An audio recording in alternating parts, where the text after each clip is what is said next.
warahmatullahi wabarakatuh. Kembali lagi di podcast Ruang Rindu.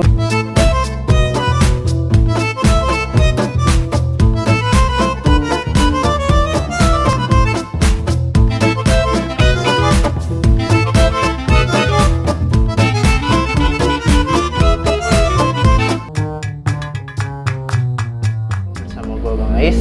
Jadi alhamdulillah teman-teman, hari ini gue kedatangan narasumber yang mau ngasih pendapat mengenai Omnibus Law yang lagi rame. Ya, bisa kenalin dulu.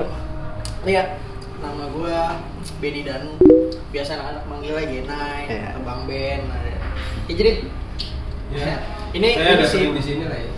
Ini sih sebenarnya ada pendapat gue, ada juga pendapat kutipan yang gue baca atau gue tonton gitu, tentang Omnibus Law ini kan. Secara gue juga karyawan itu sebenarnya buruh maksudnya. Nah, buruh itu yang masih punya bos. Kalau lu kerja di atas lu masih ada bos, masih ada atasan lu, lah itu lu buruh. Lu pekerja juga, mau lu di kantor, mau lu di pabrik sekalipun, kalau lu punya bos, ya lu tuh buruh.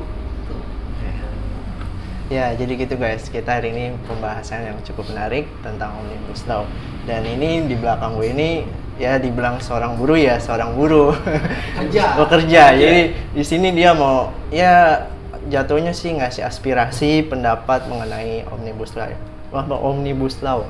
Mungkin Bang Ben, gue panggil Bang Ben aja, langsung bisa ngasih pendapatnya mengenai yang sedang rame demo di DPR ini. Jadi pertama gini, kan Omnibus Law ini diciptakan untuk menaikkan nilai investasi lagi di Indonesia yang tadinya turun katanya kan. Pokoknya Omnibus Law ini atau disebut dengan Undang-Undang Cilaka, Cipta Lapangan Kerja. Sebenarnya dari judul pemerintah yang buat itu sebenarnya bagus. Cuman dari isinya banyak sebenarnya yang menolak. Contohnya misalkan kayak dua organisasi terbesar, NU dan Muhammadiyah itu nolak. Ketiga ada guru-guru besar dari UGM itu nolak. UI kemarin dibahas pembahasan segala macam itu nolak. Ketiga ada pakar-pakar politik yang emang nolak juga. Ada Refli Harun, mantan Menteri Ekonomi, gitu-gitu itu pada nolak. Ini garis besarnya seperti itu. Berarti Bang Ben ini dibilang nggak setuju nih dengan adanya pengesahan yang kemarin itu? Ya sebenarnya dari gue nggak setuju nih, kalau pribadi gue nggak setuju itu dari tata cara pembuatannya. Jadi bagian misalkan kenapa mesti disahin dirapat sampai malam-malam? Ya kan? Aneh itu loh. Apa yang undang-undang disahin malam-malam gitu. Dan kedua ada target dari Jokowi ini 100 hari kerja harus jadi ini. Maksudnya buat apa gitu. Dan sebenarnya Omnibus Law itu tanggal 8 Oktober harus jadi, tapi kenapa disahkan dimajuin dipercepat sampai tanggal 5 Oktober itu pertama. Dan ini ada datanya nih, nanti yang lu bisa berarti kan ngeditnya. Nah, di sini ntar ada datanya. Guys. Data investasi yang kita dari tahun pokoknya sebelum 2020 sampai 2020 itu kita di zaman Jokowi masih ada peningkatan. Bagus malah investasi kita. Itu. Ngapain urgensinya undang-undang ini dibuat gitu. Nih datanya ntar ada. Ntar lo tampilin nih. Siap. Nih di sini ntar ada. Gitu. Ya, jadi berarti banyak yang menolak secara tidak langsung buruh-buruh itu. Karena memang banyak poin-poinnya mengurangi. Tapi sebelum kita baca pasal per pasal itu banyak banget, itu ada 1000 lebih pasal. Itu kalau bahkan anggota DPR sendiri ada yang tidak dikasih draft aslinya. Dan itu yang banyakan keluar di media itu RUU itu rancangan undang-undang. Ini baru rancangan nih. Ini yang bakal dibahas, tapi kan nggak tahu mana yang masuk mana enggak. Namanya rancangan kan kita nggak tahu gitu. Sedangkan kayak Partai Demokrat sendiri dia bilang saya belum dapat naskah aslinya. Naskah aslinya gimana? Dan menurut banyak orang politik yang bilang sama pakar ekonomi yang bilang kenapa investasi di Indonesia itu bergejolak. Jadi ini masalah perburuhan dan ketenagakerjaan itu tuh masih jauh di bawah. Yang pertama itu apa? Tingginya angka korupsi. Jadi kayak gini, contoh nih, gue punya duit misalnya 1M. Nah, lu bisa ngejalanin roda bisnis, tapi gue takut karena kenapa? Di negara itu tingkat korupsinya masih tinggi. Dan birokrasinya susah. Itu dulu aja yang nih, gue mau bikin usaha, bikin surat izinnya dulu, bikin kesana, kementerian ini, bikin PT itu susah banget.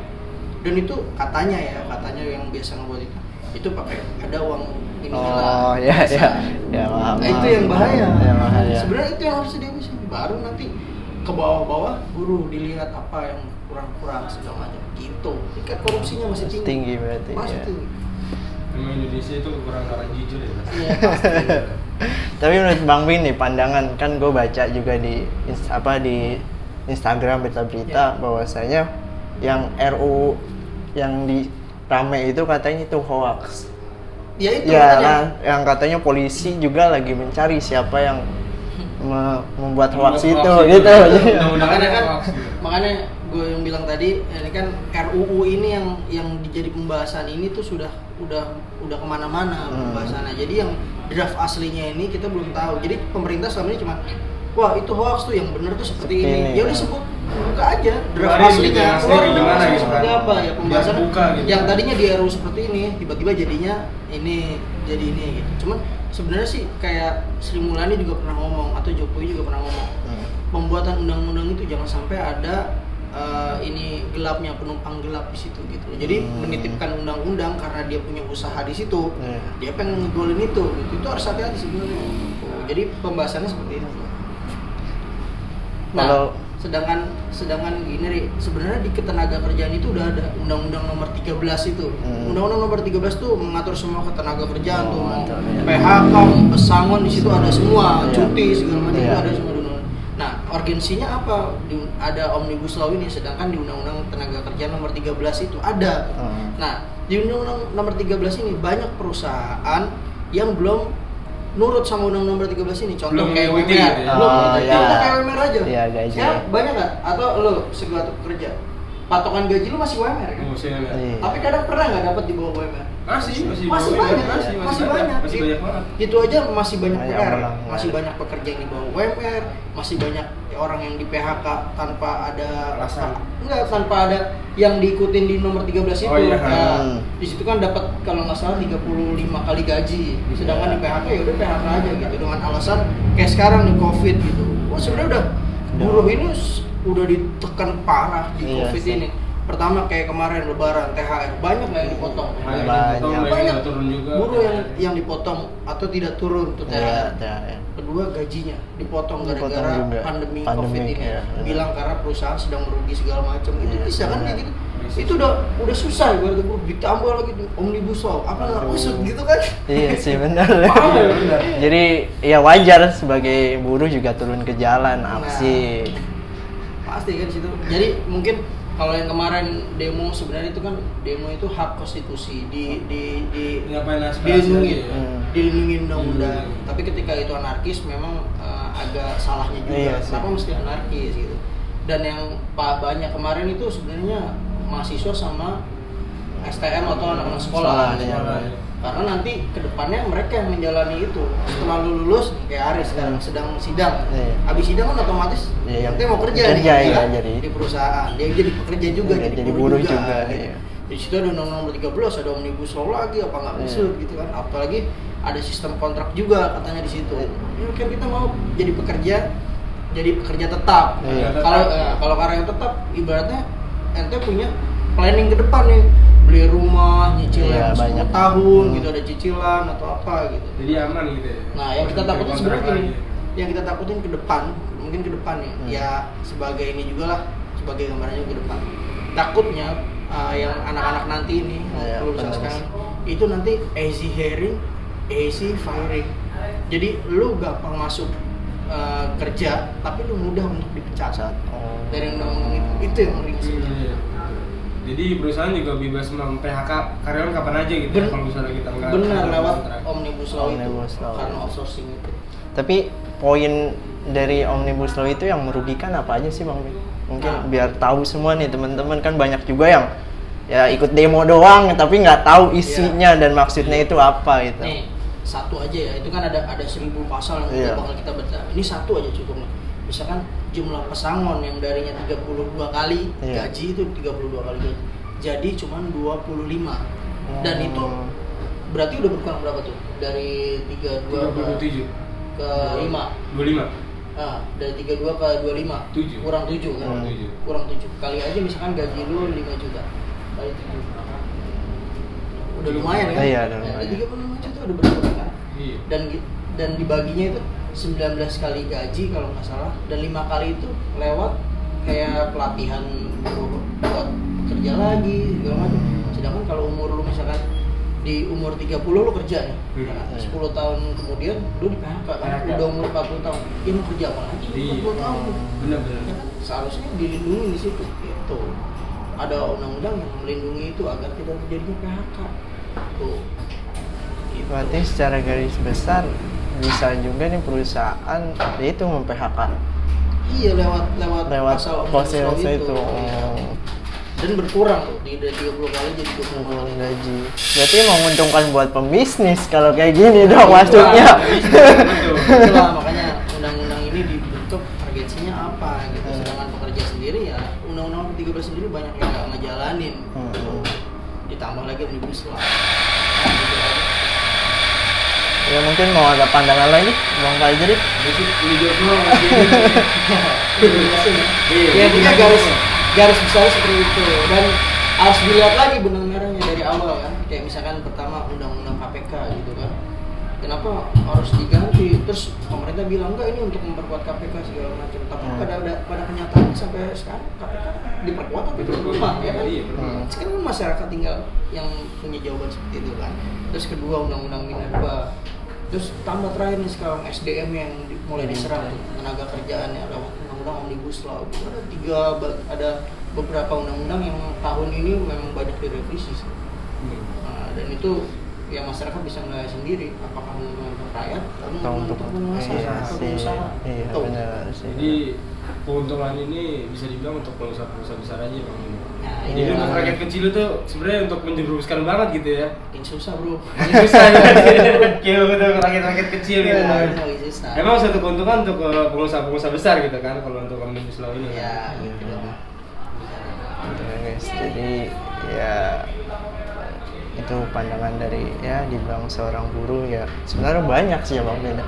Banyak cuman ya ini garis besarnya. Garis besarnya. Gue kan juga bukan orang hukum. Iya benar. Gue banyak kutip-kutip lah dari itu Faisal Basri, mantan Menteri Ekonomi kemarin diwawancara, atau Haris Azhar kemarin diwawancara mantan Azhar. Ya.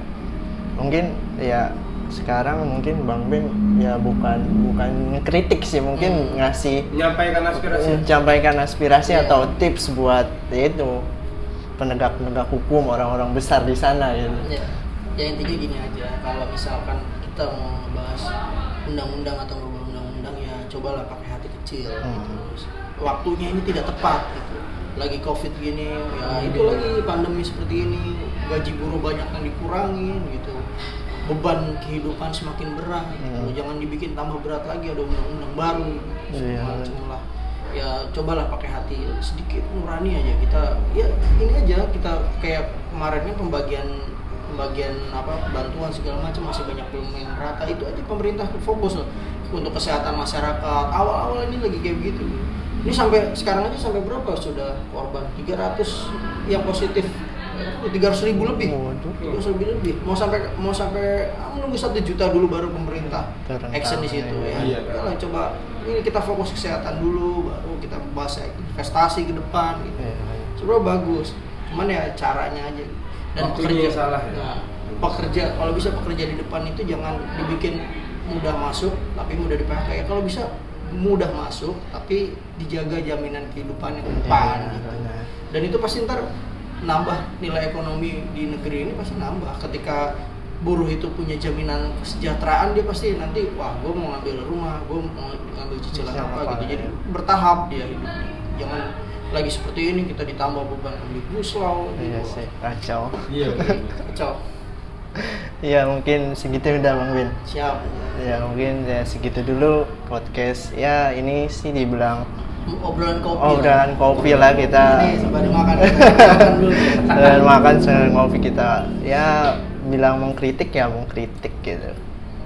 Memberi saran kritik dan membangun lah. Iya, kritik membangun buat pemerintahan. Semoga orang-orang besar di sana juga mendengar gitu kan apa yang kita sampaikan. Sampai kemarin diperjuangkan sama teman-teman kita yang sudah berjalan gitu kan. Jadi nggak sia-sia semua perjuangan kita. Benar, saya ikut agak belusukan lah kemarin nanya kenapa ikut segala macam gitu. Bang, kita kan STM, nanti kita tuh bakal jadi pekerja gini, Pekerja juga. paham gitu. Karena dia nanti kedepannya bakal kerja, mahasiswa juga bakal kerja ya. Nggak ada orang yang langsung masuk kerja langsung jadi bos. Iya Langsung. benar. Kecuali pengusaha bukan Kecuali sendiri. orang tua Sendiri bosnya ya. Baru. Ya guys, mungkin segitu dulu obrolan kopi kita hari ini. Ya kalau ada salah kata ataupun salah tutur kata, ya mohon maaf. Karena kita juga orang masih bersalah gitu kan. Ya, siap. Ya mungkin itu dulu. See you, bye bye. Jangan lupa untuk like, comment, share, and subscribe.